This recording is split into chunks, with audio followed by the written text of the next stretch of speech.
Bonjour, nous sommes le vendredi 4 février 2022. Je ne suis pas encore tout à fait sûr du titre que je vais donner à ma vidéo, mais ça pourrait bien être un monde de plus en plus fragilisé. Alors, je vais commencer quand même par les bonnes nouvelles. Je viens de voir ça aux nouvelles aux États-Unis, une initiative dans plusieurs lycées, high schools, euh, les, euh, les lycéens et lycéennes organisent des collectes pour aider leurs enseignants à payer leurs dettes. Ah, est-ce que c'est pas formidable ça? Bon, ça montre un monde qui est en train de, comment dire, de passer à des valeurs véritablement positives.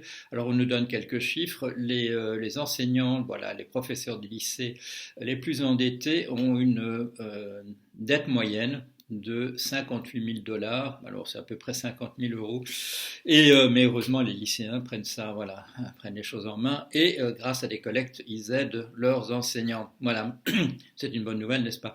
Une bonne nouvelle en France aussi, une initiative de rassembler la gauche a produit, vous le savez, un candidat, ou plutôt une candidate supplémentaire. Voilà, bravo, bravo, bel effort, c'est remarquable. Bon, on va sortir du comique. Ah non, peut-être pas tout à fait du comique. Euh, c'est pas que la guerre soit quelque chose de comique, mais un courrier que j'ai reçu à propos de la vidéo que j'ai faite, la plus récente, à part celle que je fais avec Stéphanie sur des questions de psychanalyse et autres, c'était et maintenant la guerre. Parce que je parlais dans cette vidéo, j'attirais un peu l'attention sur le fait qu'on ne s'intéressait pas fort, ça a changé, on s'y intéresse davantage maintenant, 10 jours plus tard, à une guerre possible entre, voilà, une invasion possible de l'Ukraine par la Russie. Alors, j'ai dit, voilà, ça peut péter très rapidement, ce qui est toujours mon opinion, parce que rien n'a changé si ce n'est dans le mauvais sens. Mais je reçois un courrier de quelqu'un qui exige, voilà, en rapport avec mon blog, mon mea culpa, parce que 7 jours plus tard, ça n'a toujours pas pété. Alors, je n'ai pas mis ce commentaire c'est rare. Bon, j'élimine vraiment très peu de commentaires sur mon blog. Mais celui-là, je ne l'ai pas mis parce que j'aurais dû. Je n'aime pas trop citer Michel Audiard, mais là, j'aurais dû vraiment répondre par quelque chose.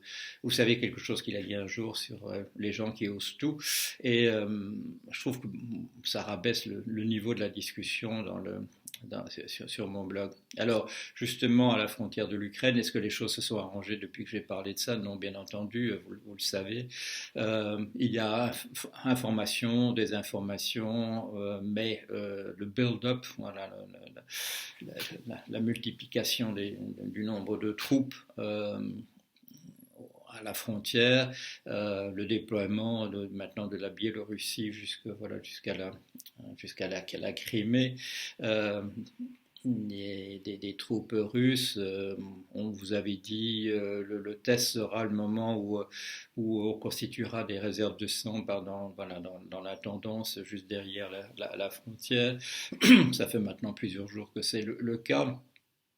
La Russie a bien expliqué qu'elle ne voulait pas voilà, que l'OTAN continue d'avoir des ambitions de faire entrer l'Ukraine dans l'OTAN et elle n'a reçu voilà, aucune réassurance de ce côté-là.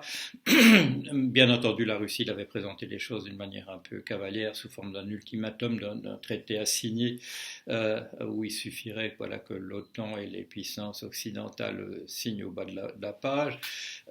Mais il s'agit de choses qui en sont discutées depuis très longtemps et donc la formule n'est peut-être pas aussi inattendue qu'on pourrait l'imaginer.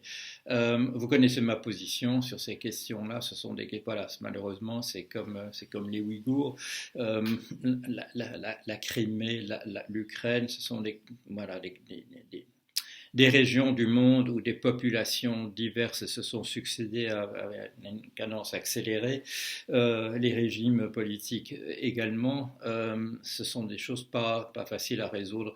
Un commentateur aussi sur mon blog dit oui, mais voilà, vous critiquez, mais vous ne donnez pas les solutions. Et alors j'ai répondu, si vous n'avez pas vu ça, j'ai répondu je vais vous donner clé en main la réponse, voilà comment on résout la question de l'Ukraine et de la Russie, mais donnez-moi quand même quelques jours parce que c'est pas aussi simple que ça a l'air. Euh, toujours ces gens, toujours ces gens qui osent tout. Mais ça fait rien, ça fait rien. Je sais que je suis dans un rôle difficile, j'annonce des catastrophes, et ou bien elles se produisent et pendant tout le temps que je les annonce, on me dit alarmiste et le jour où ça se réalise, on dit pourquoi personne ne vous écoutait. Et quand j'ai un tout petit peu d'influence sur quelque chose, une catastrophe qui se prépare et qu'on me consulte et qu'on tient compte de mon avis, bon, un exemple, la crise de l'euro, à ce moment-là, quand ça n'a pas lieu, on me dit, vous voyez bien, vous vous trompez tout le temps. Alors, c'est pas facile, mais il faut continuer, il faut continuer. Je répondais à quelqu'un l'autre jour sur qu'est-ce qu'on peut faire ou pas, et la personne, je crois, attire un peu mon attention sur le fait que je dis par ailleurs que j'ai une conception tout à fait déterministe du monde et que donc les choses se passent comme elles doivent se passer. Mais le fait est que nous sommes des êtres humains qui avons un sentiment de libre arbitre et celui-là on ne peut pas nous pouvons décider de certaines choses, nous pouvons avoir quelque chose d'équivalent à la volonté de faire ce qu'on veut, encore que bien entendu un psychanalyste a une conception, je dirais, plus compliquée de comment les décisions se prennent à l'intérieur du cerveau d'un être humain et dans le reste de son corps. Mais enfin, nous pouvons faire quelque chose. Et ma réponse à ce moment-là, c'est si vous avez le sentiment quand même que le monde tient compte, semble tenir compte de ce que vous dites. Il ne faut pas rester à ce moment-là assis sur ses mains, comme disaient les anglo-saxons. Il faut en profiter. Vous avez l'impression que vous ne faites aucune différence. Ben oui, adopter la position tout à fait fataliste qui vient avec le déterminisme, que bon, ce sera de toute manière de telle et telle façon. Mais si vous avez le sentiment que vous êtes à l'endroit où les choses se passent, parce qu'on vous consulte, parce qu'on tient compte de ce que vous dites, que ce soit en surface ou que ce soit en profondeur, je veux dire de manière un peu cachée, parce que c'est pas toujours, je dirais, souhaitable pour quelqu'un qui prend des décisions de dire oui, c'est comme Jorion m'a conseillé. Non, c'est pas recommandé. Je le recommande à personne d'ailleurs si on veut vraiment que ce soit efficace. Donc, du côté de la Russie, de l'Ukraine, ce n'est pas en train de s'arranger, c'est en train d'empirer. Et quand ça commencera à péter, ce sera comme toute guerre, c'est-à-dire incontrôlable. Les gens, il y a des gens qui mettent en commentaire, oui, mais les gens sont plus raisonnables maintenant. Du temps de Platon, il y avait des gens qui disaient, mais les gens sont plus raisonnables maintenant. À l'époque de la guerre du Péloponnèse, soyons sérieux, c'est pas comme ça que ça marche. C'est pas ça. C'est pas avec les gens qui deviennent plus raisonnables ou avec une utopie qui s'installe un jour et tout à coup tous les problèmes sont arrangés. Ça fait un moment qu'on en parle et ça n'est pas près de se réaliser. Si les chances d'une réalisation d'un grand projet humain se maintiennent, ce qui n'est pas sûr non plus. Tout va mal partout. Peut-être pas aux Jeux Olympiques de Pékin, où vous voyez les sportifs seuls absolument seuls dans un stade tout à fait vide, en train de faire leur truc. Ils font du sport, voilà, c'est bien. On ne peut pas dire qu'ils ne font pas du sport et qu'ils n'essayent pas de gagner. Mais tout ça est assez différent de ce qu'on imagine autrefois, comme des foules enthousiastes et des machins comme ça. Pour la Chine. Je vais parler de la France rapidement, où il va y avoir des élections. Je reçois pas mal de messages me disant, mais écoutez, regardez, la France quand même négocie avec la Russie, au contraire de beaucoup d'autres pays. Et donc, voilà, c'est vrai, la France négocie avec la Russie. Il y a quand même un certain nombre de gens, quelque part, qui essayent de faire quelque chose pour empêcher que ça pète comme c'est entièrement prévisible. Aux États-Unis, vous le savez, le pays est miné. Je l'avais mentionné, c'était en 2017, quand on avait compris que des Russes, probablement, j'avais pour rigoler dit il y a 5% de chances que ce soit les Chinois et 5% que ce soit des extraterrestres. Mais tout le monde est convaincu que ce sont les Russes qui ont fait, et c'est extrêmement bien joué contre les États-Unis d'avoir infiltré entièrement le réseau électrique, un certain nombre d'entreprises, etc., par du piratage extrêmement bien fait. Ce qui fait que si les États-Unis décident de lancer une guerre contre la Russie, la Russie a la possibilité de désamorcer au moins un certain nombre de choses. Et comme l'exemple que je donnais en 2017, de faire péter par exemple une bombe atomique dans un de ces silos. C'est pas, quand on a une maîtrise comme celle qui a pu être constatée, c'est pas impossible de faire ce genre de choses. Par ailleurs, le pays, bon, depuis 2015, depuis que je lance l'alerte là-bas, le pays est miné entièrement par une montée du fascisme. Bon, je l'appelais déjà comme ça. Il a fallu aux Américains eux-mêmes, voilà, qu'on arrive au milieu de l'année dernière pour qu'ils disent la même chose. Mais enfin bon, ils y sont quand même arrivés. La commission du 6 janvier, l'enquête sur le 6 janvier avance. Elle est en train, voilà, apparemment, il y a pas mal de gens quand même du côté de Trump, qui en secret coopèrent derrière, voilà, à huis clos, coopèrent avec cette commission, et on va savoir, on commence à comprendre petit à petit l'étendue du coup d'État qui était préparé, les différents rouages, l'ensemble des personnes qui étaient impliquées, et dans des auditions qui vont devenir publiques bientôt, on va parler davantage de ça, je dirais un peu à ciel ouvert. Les gens qui s'occupent de ça disent à la télé, eh bien voilà, les partisans de Trump vont voir enfin que c'est un putschiste, que c'est un fasciste, etc. Et les écailles vont leur tomber les yeux. Non, non, non, ce sont des partisans d'un putschiste, ce sont les partisans d'un fasciste, qu'on leur confirme ce qu'ils savent déjà et qu'ils trouvent très très bien, ça va faire aucune différence. Donc ça va pas, le pays à mon avis va pas être moins divisé comme l'imagine comment appelait-on ça autrefois, ces idéalistes qui imaginent que les gens vont se dire ah oui.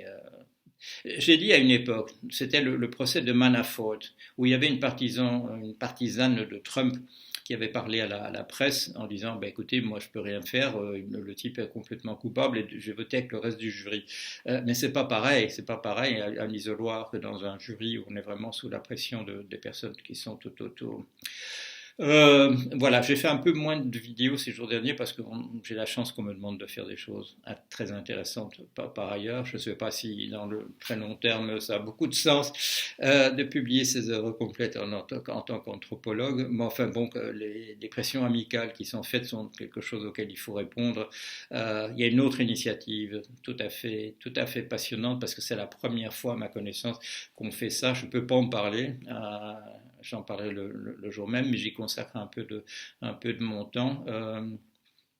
Ça provoquera aussi une belle opposition.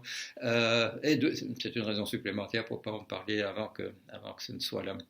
Voilà, passez quand même une bonne semaine. Vous avez un libre arbitre tout comme moi, c'est-à-dire l'illusion de pouvoir faire quelque chose, mais profitez-en si vous êtes effectivement à un endroit où vous avez le sentiment de pouvoir faire quelque chose. Ça fait une différence à l'intérieur peut-être d'un truc qui est complètement plié, mais ça fait une différence et c'est important parce qu'on ne sait pas du tout où ce truc va tout à fait plié va. Voilà.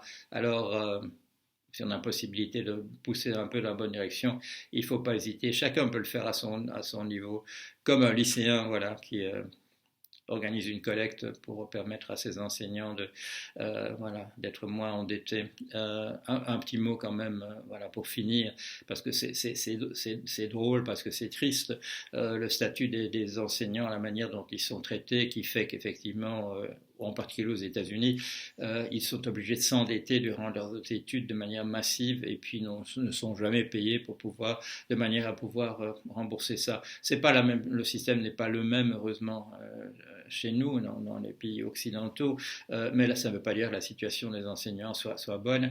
C'est lié, et ça, je l'ai dit lorsque j'ai été invité récemment à ce colloque sur les sciences de l'éducation, il faut repenser, dans un monde où l'information circule comme elle circule maintenant, il faut repenser entièrement le rôle de l'enseignant au niveau primaire et au niveau secondaire certainement, et empêcher que la recherche au niveau du supérieur devienne une simple opération commerciale, voilà, avec une logique de boutiquier. Voilà, une petite note sur autre chose pour finir. Voilà, allez, à bientôt, passez une bonne semaine.